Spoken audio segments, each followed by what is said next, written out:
Welcome to the Future of Customer Service podcast. I'm Andrea Paulton from Inbenta, and I will be interviewing customer support and service professionals to see what is currently working well, what issues they're trying to overcome, and the future success of customer service. Today, we have Michael George, Customer Support Director from Crema. Thanks so much for being here, Michael. Can you tell us a little bit more about what Crema does and what you do for Crema? Yeah, you bet, Andrea. Very nice to meet you. Thanks for having me on. Crema.co, we're an online coffee marketplace where you can be in complete control, really. There's a lot of different coffee subscription businesses out there. Crema.co gives you the most ability to customize your experience. We feature dozens of roasters from around the country where you can place an order, have it roasted, prepared within a couple of days, and it's sent your way. You're getting it fresh and getting a great coffee. One of the aspects of Crema that we really value is the relationships with not just the roasters, but with the partners that they have, the farmers that they're trading with around the world. My role with Crema is as customer support director, and I've been doing that since 2016. We're a small team, about 5 to 10 people, we work hard though, and we're spread around, but we really have a great relationship with one another, and it's been a good experience. That sounds really good. Is your team in charge of support for both the roasters and the customers buying, or is this just customers buying? It's for a little bit of both. I handle most of the customers who are buying the coffee. I also oversee some of the roaster communications. We do have someone that handles most of the roaster correspondence, and she does an awesome job. And she also fulfills some of the samples that are ordered through Crema as well. We have different, we call them coffee flights. And so they're kind of organized. You know, you can get a flight of blended coffees, see which ones you like, or flight of espresso roasts, or flight of light roast, all sorts of different kinds. So that's kind of where we fit in. Awesome. So tell me a little bit, and I want to hear something that we talked about offline before we came on. And I think you know what I'm talking about. So this question is about customer service. So what have you done to promote great customer service in your organization, and where did you get some of those ideas from? Sure, and that's a really, really good question. And you know, truthfully, I think that's one that could really be asked on a daily basis throughout an organization, because customer support, whether it's directly or indirectly, it contributes largely to the heartbeat of any organization, big or small, and really nearly any position at the organization, whether you know it's CEO or the custodial staff or customer support director.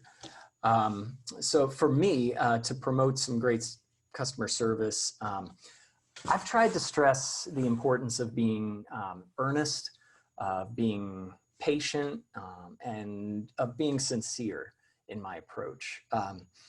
Truly valuing the person and not the user, the customer, or the name on the screen, remembering that there's a human being on the other side of that, and you know, they're a valuable person, and I need to treat them respectfully and with that value that I believe they have.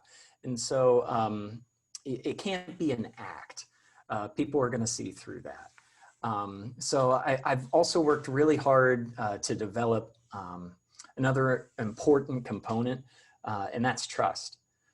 Trust is such a vital foundation for a strong relationship. And that's what we're trying to really foster, mutually beneficial relationships across our organization. I've focused on that whenever I correspond with the people on our team. And when I believe when trust is really woven into the fabric of your culture and upheld, of course, it often naturally will carry over as a value in external communications with customers. So for, example, sometimes in customer support, customer service, you have to deliver bad news to a customer. And that's not fun. Nobody really, wants to do that. It can be a little awkward. And if you have established a culture of trust, and if you approach them earnestly and with sincerity and with an attitude of, hey, I might be wrong here. Sometimes that happens too. They're going to be much more receptive to that bad news because I'm truly trying to communicate with them. And so just keeping that type of stuff in my mind has been really important to establish a good culture of customer support within our organization. Yeah, and you were mentioning earlier before we got on about your travels and how you learned some of that stuff. Can you talk a little bit about that? Because that's so interesting to me. Most definitely. So I was in the Navy for 6.5 years, from middle of 2008 to the end of 2014. And for my final 3 years, I was stationed in Japan.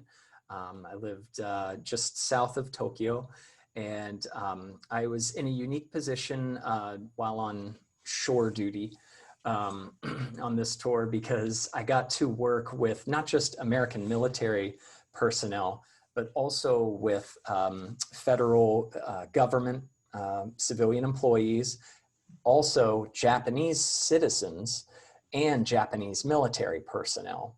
So that was quite a combination of people and workers, coming from just about every background that you can imagine. And so what I would get a lot was people coming in needing customer support in a lot of different capacities, and in some cases speaking even a different language, and that would get tricky too.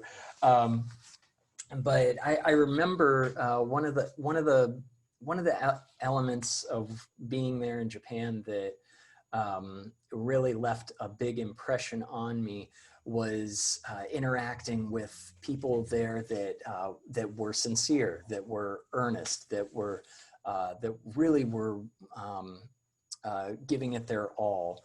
And if you would go to somewhere like even a McDonald's, you could order just a single item off the dollar menu or something. And you would get a receipt and a bow and a thank you, and it really made you feel valued as a customer.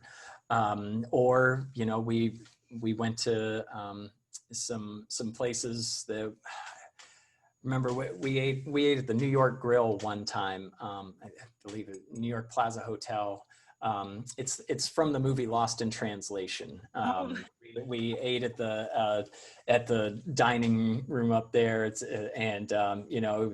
It was a great meal, real extravagant. It was very nice, a great experience, and they treated us fantastic there, as you might imagine.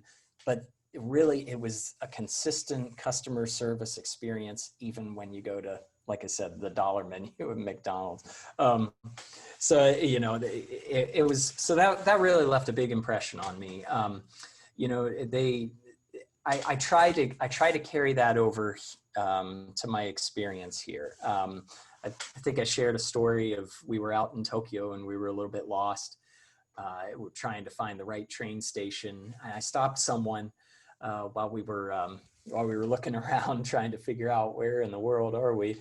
And I did my best, spoke in my best rudimentary Japanese, trying to ask him where the closest train station was. And he walked out of his way 4 blocks to show us exactly where we were looking to go. And that was one of those experiences where I thought, okay, if I was in his shoes, that's what I need to do. And so, you know, we were mentioning over in here in America, might not get that same experience every time, but I wanted to make sure that that somebody would get that experience if they asked me. And so I tried to make that a part of my approach to customer support. That's so great. I love that. I don't know that much about the Japanese culture, but as much as I do know from TV documentaries, reading, just that honor and the trust and just that extra mile that they go, it's just, it makes total sense. Like everybody should study in Japan for a little bit before they go do customer service. It just makes so much sense. I love that story too. So let me go back to something that you said at the beginning. You said that, you know, you have a smaller team. So my assumption is that you guys might have limited resources like most companies do, especially now during COVID.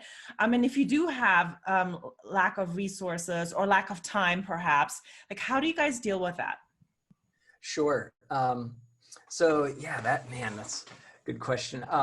Constant communication is definitely, you know, one of the most important ways that we deal with this. You know, yeah, we're a small team. We're spread across the world. I'm located physically in Ohio. We have a couple of people at the headquarters over in Portland, Oregon area. Our owner gets around a good bit between East and West Coast, but he's currently been in the New York area. And then our main developer is, we've got developers in London and in Australia. And so that's a wide range of people all over the place. But we need, one of the aspects of working with Crema that I've really enjoyed is we can freely share our knowledge, our experience, and our expertise. I've really enjoyed that because if we weren't doing so, if we were trying to, you know, keep some of that to ourselves in order to, you know, work better or do, you know, look better or something like that, we wouldn't function quite as well. That question calls to mind, there's a C.S. Lewis quote. He said, "It's not the load that breaks you down, it's the way you carry it." Oh, yeah. And so I think even though, you know, going in, yeah, we're a small team, but having an attitude of we can still do big things and not being afraid of discomfort is really something that's important as well. Not being afraid to work hard, not looking for the easy way out, saying, okay, I need to roll up my sleeves and I really need to focus on what this customer needs, reading into the way that they, you know, are corresponding with you, the little things, you know, when you do so many customer support tickets over the years, you really pick up pretty quickly the tone of someone's correspondence with you.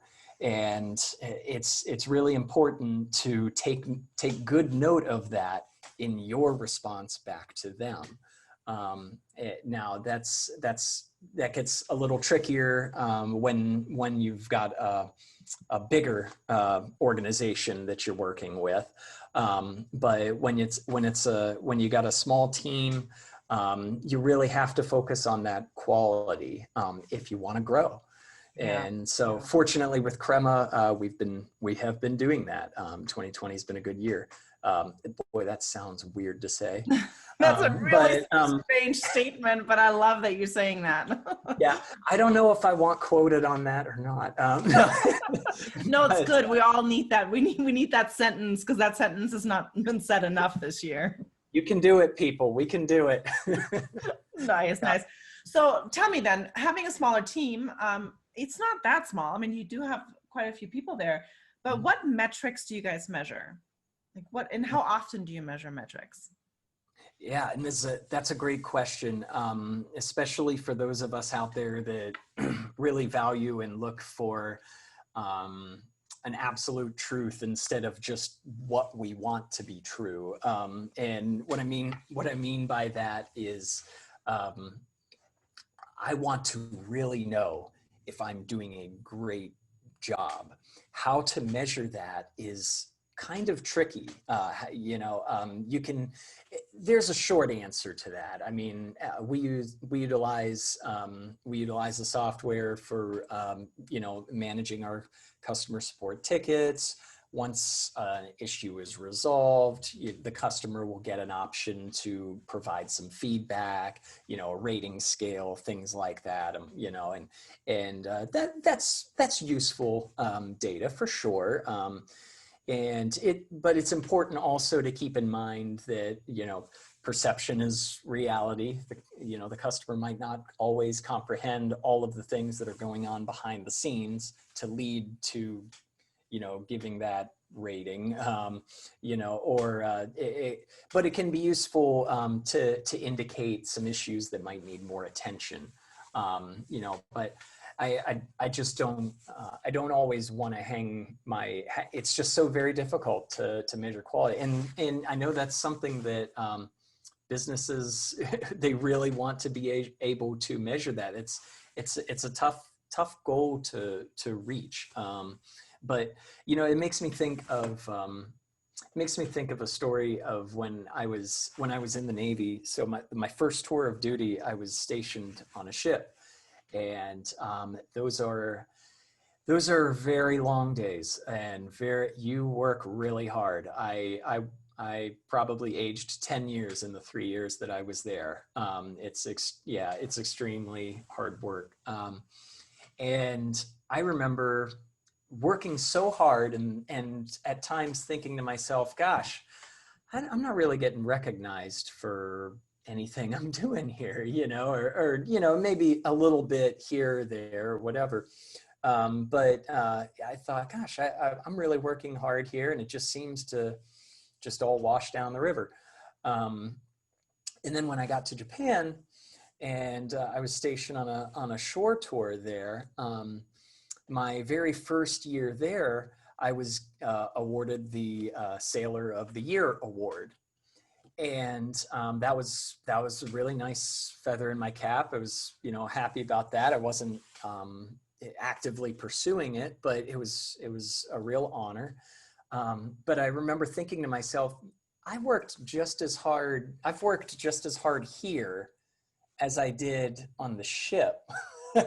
And, now I'm, so maybe that goes more towards like awards, but really it made me think, am I working, what am I working for? Who, and, if it's for awards or, recognition, then that can come up empty, and your hard work isn't always going to be reflected in what you get out of it, on those, those, I guess, material type of rewards.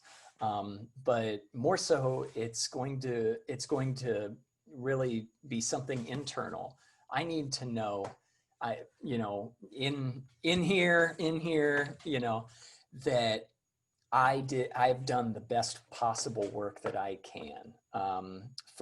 Personally, for me, my faith plays a huge role in this, and in my approach to people. I wouldn't be able to live with myself if I know I gave a half-hearted effort to a customer. Like I said, they're valuable, and I want to value them as people, not just as the user, not just as the customer. And so that's really, for me, internally, that's how I carry myself and try to know, yeah, you know what, you did a good job. This was quality work here. And it and because really you can't always control the outside and the external. Yeah. So, for what I can control, I want to leave no stone unturned that I did the best job that I could for this person. Yeah. And with your calming presence too, it's very like, I could just see you as an escalated call and how you can calm the person down because you have this really good nature about you. This is like, I don't know, I would say the elite sound of a customer service person, because when you have that and you can calm the person down and you can put them at ease that yes, you're there for them and you're going to help them and you understand, you actually empathize with them. I mean, that whole level of agitation will get taken down immediately. So you have that nice presence. And one of the thank you very much for that. I appreciate it. I think one of the reasons that I've been successful in that is that it comes from a genuine place. People can see through a lot. And so if I'm actually, sometimes people just need to be listened to. Oftentimes if in customer support, they're not coming to you because they're excited or pleased or happy, that when they do, that's nice. It's great. We got a ticket some correspondence today from someone that said, this is some of the best coffee I've ever had. And I'm a huge coffee snob, and so that's great. I love it when we get stuff like that. But quite often they're writing to you when the experience doesn't go the way that they had planned. And and honestly, a lot of those times it didn't go the way we had planned either, and so that's one of the things that I try to convey is I know it didn't work out as well as you had hoped. Because of that, it didn't work out the way we had hoped either. So let's work together and let's get a solution. Yeah. Oh, that's so great. Okay, let's switch tracks a little bit. I wanted to know from you, what do you think artificial intelligence will do to customer service in a good or a bad way? Like, what do you think is going to happen with artificial intelligence when it comes to customer support? So it's definitely going to have an effect. It's definitely changing it. I've experienced some of it, as a customer, before with my mobile phone carrier or with my bank or things like that. And I think by now, most people probably have at one point or another, and with mixed results. I've had some where I've been, where I've thought, wow, okay, this really took care of business, and I was in, out, I'm good. But then there are some others where it's been a bit clunky and frustrating too. So it's definitely changing and having an effect on the customer service world. So for better or worse, it just can depend on the customers, the business, et cetera. I remember in the Navy, one phrase that they often put out there a lot, even from boot camp days, was work smarter, not harder. For me, working in customer support, I'm always open to that. But it needs to be done, to me, it needs to be done in a responsible way that doesn't entirely dehumanize the experience. Mm-hmm. Yeah. And so if finding that perfect mix, that perfect cocktail is a little tricky, of course, and that's what a lot of great companies like Inbenta are striving to do. I know with Crema, we lean mostly on those personal responses, but we do see some repetitive issues that come up every once in a while. And so again, it just depends on the nature of the need, the request. So I there's a I love sports. There's a sports podcast that I listen to, and the host, he loves to fly drones and stuff like that. And he'll talk about, oh, I got this drone, that drone. They're really, and he always points out, these are the worst drones that we're ever going to have moving forward. And so I think, gosh, the AI might be where it's at right now, but moving forward, it's only gonna grow. I think it'll improve in a lot of ways. My hope is that it'll just be done responsibly, and for whatever extent I can have an influence on that. That would be my chief goal to keep in mind. Yeah. I definitely agree with that. And we strive for that too. We do natural language processing, which means like if you type in slang or you mistype something, we're still going to write back, and it's not going to sound like a robot. It's going to sound like actually like a human. But you can always, ask for customer service as well, if that's what you have set up. But it's definitely that I like that you guys are doing it, the human touch. But when you grow and you get so big, then having something like a natural language processing AI, helps with still giving you the pseudo human touch. But I do like that. It's going to be it's never going to be as bad as it's now. It's always going to get better. That's a really good quote. I like that. Yeah. All right. So I have one more question for you, Michael. It's my last question. What is the number one advice that you have for customer service departments? Yeah. So for the number one piece of advice, I would say if you can focus on communication, teachability, and trust, and also garnish a lot of humility in there too, that's really going to go a long way towards creating that culture, that approach to customer support that can't help but overflow to the customers as well. So creating that within your organization is really, really vital. And once that has been done in an earnest way, in a sincere way, in a genuine way, and it pulsates through, whether you're working, all in the same building, if you're allowed to work in a building right now, or if you're spread across the globe, establishing some of those core values, communication, teachability, trust, humility, they won't be able to contain it from spreading over into to the customers. And I, as a customer myself, we're all customers at some point. I love that, and I recognize it when I'm in that position. That's awesome advice. Thank you so much for that, for the whole interview, and for your time. I really appreciate it. Absolutely. You're welcome. I'm happy to do so anytime. Thanks again, and you have a great day. All right, you too. Bye. Thanks so much for tuning in. This podcast was brought to you by Inbenta.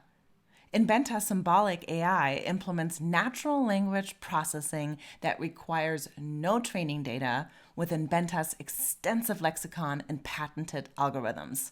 Check out this robust customer interaction platform for your AI needs, from chatbots to search to knowledge centers and messenger platforms. Just go to our website to request a demo at inbenta.com. That's INBENTA.com. And if you liked what you heard today, please be sure to subscribe to this podcast and leave us a review. Thank you.